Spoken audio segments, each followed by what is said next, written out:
Hello kids! Good morning! Welcome, welcome, welcome! Ihanda ang iyong sarili at mga kagamitan para sa ating aralin ngayon. Ugalihing tumahimik kapag nagpapaliwanag si teacher. Ang ating aralin ngayon ay tungkol sa malasakit sa may mga karamdaman. Ang ating layunin ay pagtulong at pag-aalaga at pagdalaw, pag-aliw at pagdadala ng pagkain o anumang bagay na kailangan. Ngunit sa araling ito, aking tatalakayin ang tungkol sa pagtulong at pag-aalaga. Sa susunod, tatalakayin ko ang pagdalaw, pag-aliw at pagdadala ng pagkain o anumang bagay na kailangan. Bago natin simulan ang ating aralin, sagutan muna ninyo ang subukin. Isulat ang inyong mga sagot sa inyong papel. Basahin ang mga sitwasyon sa bawat bilang. Isulat ang oo kung nagpapakita ito ng pagmamalasakit sa kapwa at isulat ang hindi po kung walang pagmamalasakit na ipinapakita. Number 1. Lunes ng umaga, papasok ka na, maraming dala na gagamitin sa iyong gagawing proyekto. Napansin mong wala sa upuan ang katabi mong kaklase. Napag-alaman mong may sakit siya kaya lumiban sa klase. Bigla kang natuwa dahil mailalagay mo na ang iyong mga gamit at bag sa kanyang upuan. Tama ba ito? Isulat ang oo o hindi po. Number 2. May dinaramdam na sakit ang janitor ng inyong paaralan. Ibig mong makatulong sa kanya upang mapagaan ang kanyang gawain, kaya hinikayat mo ang iyong kaklase na umiwas na magkalat sa paligid. Tama ba ito? Isulat ang oo o hindi po. Number 3. Nakahanda na ang iyong mga magulang para dumalaw sa iyong lolong may sakit.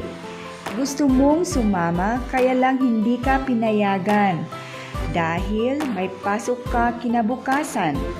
Gustong-gusto mo nang gumaling ang iyong lolo kaya taimtim kang nagdasal para sa kanyang paggaling. Tama ba ito o hindi? Isulat ang oo o hindi po. Okay mga bata, atin nang iwawasto ang iyong mga sagot. Number 1, hindi po. Number 2, oo. Number 3, oo. Okay? So, bakit hindi po or bakit oo? Malalaman natin mamaya sa ating talakayan. Makinig ng mabuti. Ngayon, ihanda ang inyong sarili sa ating talakayan. Makinig ng mabuti habang nagpapaliwanag ang guro. May mga karamdaman, tulungan at alagaan. Sa panahon na ikaw ay may sakit, malimit na ang iyong mga magulang ang nag-aalaga sa iyo. Mas mabilis ang iyong paggaling sa tulong ng pag-aalaga nila. Ngayon, ikaw naman ang magkusang loob na tulungan at alagaan ang mga may karamdaman sa abot ng iyong makakaya. So, ibig sabihin, kahit bata ka pa, ay pwede kang makatulong para malunasan or para gumaling ang taong may sakit. Gawin mo ang mga bagay na ginawa ng inyong magulang nung kayo din ang nagkakasakit. Pakinggan ang aking babasahin. Sa kasalukuyan, ang mundo ay humaharap sa pandemyang tinatawag na coronavirus disease o COVID-19. Marami sa ating mga kababayan ang lubusang naapektuhan. Marami ang nawalan ng pangkabuhayan at marami ang nagkasakit at nasawi. Gayunpaman, marami ang nag-abot ng tulong sa pamamagitan ng pagbabahagi ng mga tulong pampinansyal, pagkain at serbisyo, lalong-lalo na sa mga healthcare workers at frontliners. Ang simpleng pagsunod sa mga alituntunin at batas upang maiwasan ang paglaganap ng pandemya ay nagpapamalas din ng pagmamalasakit sa kapwa. Ang pagmamalasakit sa kapwa ay maaari ring maipakita at maipadama sa pamamagitan ng pagtulong at pag-aalaga sa may karamdaman. Bilang isang bata, ikaw rin ay nakakapagtulong at nakakapagpapakita ng pagmamalasakit sa iyong kapwa sa pamamagitan ng pagsunod sa mga alituntunin o sa mga health protocols upang maiwasan ang paglaganap ng COVID-19. Dadako naman tayo sa ating susunod na gawain. Basahin ang mga sumusunod na sitwasyon at dugtungan kung paano mo matutulungan at maalagaan ang taong may karamdaman. Isulat ito sa inyong mga papel. Una, umaga ng Sabado, naghahanda na ako ng mga gamit na lalabhan. Kami ni Nanay ay naglalaba tuwing Sabado dahil pumapasok siya sa trabaho sa araw ng Lunes hanggang Biyernes.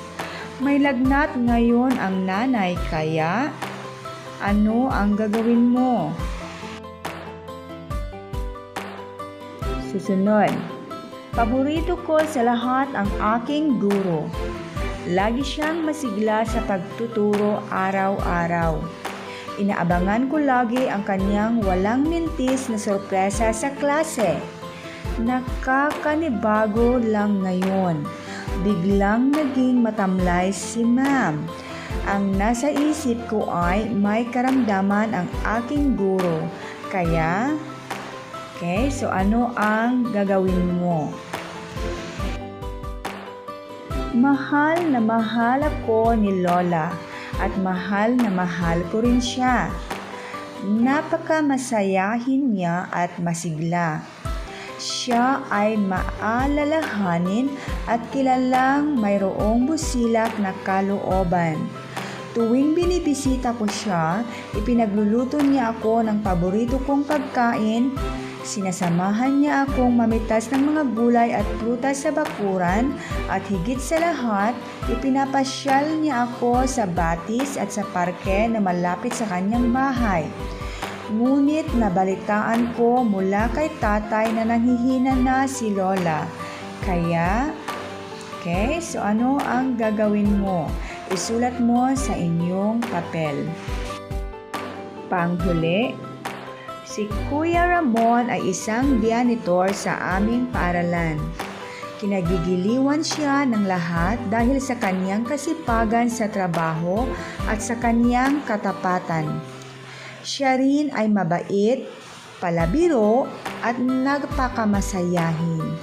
Isang araw, habang naglilinis sa palikuran, ay nadulas si Kuya Ramon at nahirapang tumayo. Kaya ang ginawa mo ay, so isulat sa inyong papel. Mga bata, laging tandaan, ang pagmamalasakit sa kapwa ay isang paraan ng pagpapakita ng pagmamahal, hindi lamang sa sarili, kundi lalo na sa kapwa at sa Diyos. Napatitibay nito ang ugnayan sa bawat isa. Maipakikita mo ito sa pagtulong at pag-aalaga sa mga may sakit, lalo na sa mga miyembro ng iyong pamilya. Sa simpleng pamamaraan na magagawa mo, tulad ng pagpapainom ng gamot, pag-aalalay sa pagtungo sa banyo, at paghanda ng matutulugan at lubos mo nang naipapadama sa kanila ang iyong pagmamahal. Bilang isang bata, mainam na maisabuhay mo ang magandang ugaling ito. Sa simpleng gawain ay maaari mong mabigyan ang kaginhawaan ang mga mahal mo sa buhay, lalo na ang mga may karamdaman. Okay? So, dadako naman tayo sa ating susunod na gawain. Tingnan ang mga larawan at sabihin ang ipinapakitang pagtulong at pag-aalaga. Isulat ang inyong mga sagot sa inyong papel. So, sa number 1, ano kaya ang ipinapakita niyang pag-aalaga?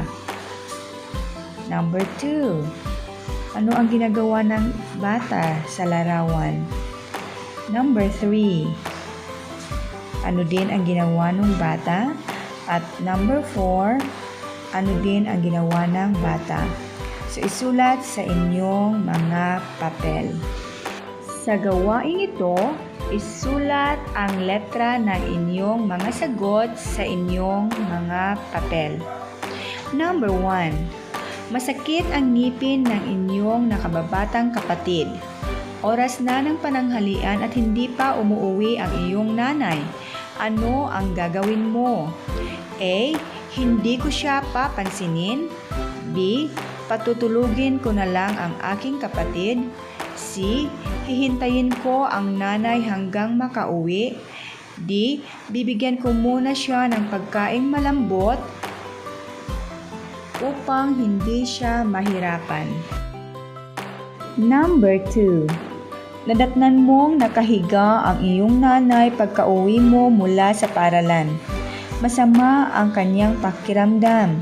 Ano ang gagawin mo upang maipakita mo ang pagtulong at pag-aalaga sa iyong nanay na may sakit?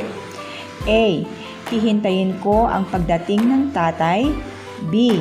Magpapatulong sa nakatatandang kapatid sa pagluto ng sopas upang may makain si nanay.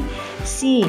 Paiinumin ko siya ng kahit na anong gamot upang siya ay gumaling. D. Lahat ng nabanggit. Number 3. May benda ang sugatang binti ng inyong kamag-aral na katabi mo sa upuan dahil sa aksidente. Nakasaklay pa siya sa pagpasok sa inyong silid-aralan. Paano mo maipapakita ang pagmamalasakit sa kanya? A. Hindi ko siya papansinin. B. Aayain ko siyang maglaro sa labas. C. Aakayin siya at hindi na gagamitin ang saklay. D. Hindi ako maglilikot upang hindi ko masagi ang kanyang binti.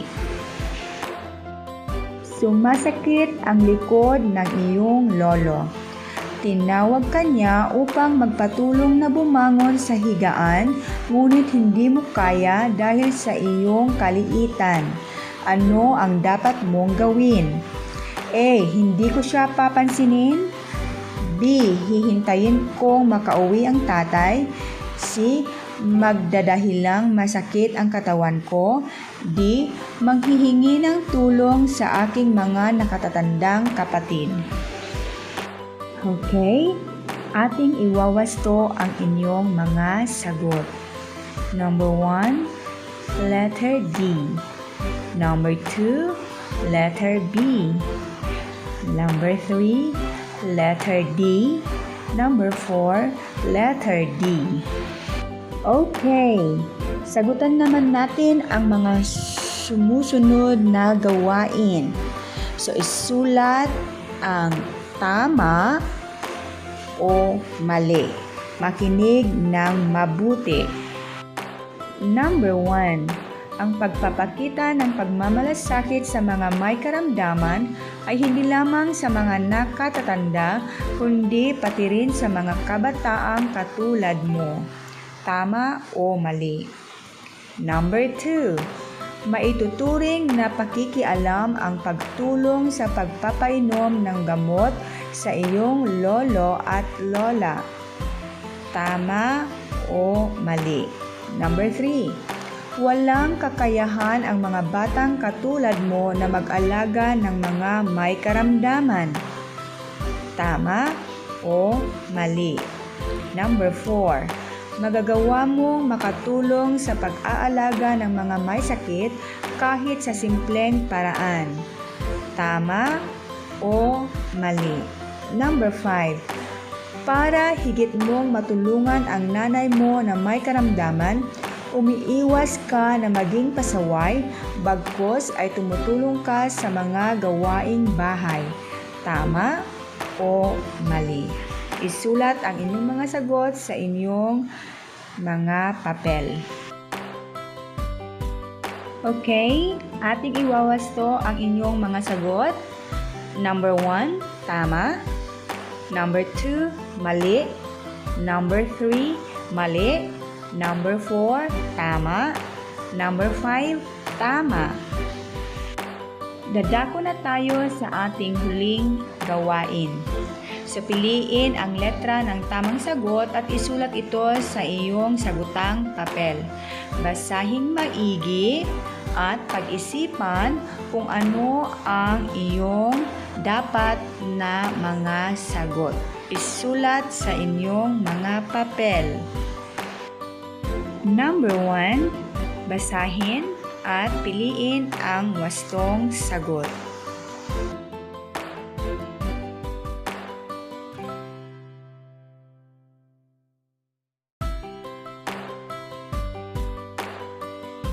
Number 2, basahin ulit at piliin ang wastong sagot.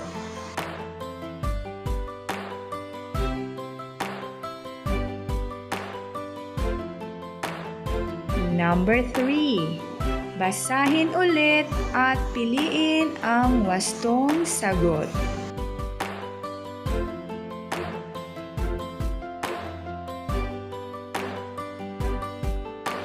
Number 4, basahin at piliin mo ang karapat-dapat na sagot.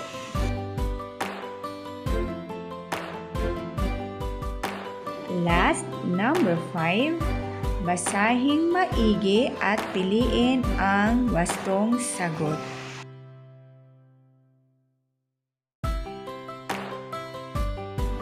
Okay, atin nang iwawasto ang inyong mga sagot. Number 1, letter C.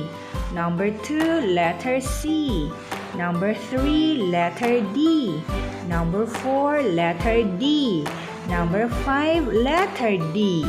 Binabati kita sa paggawa at pagsagot ng mga gawain. Ipagpatuloy.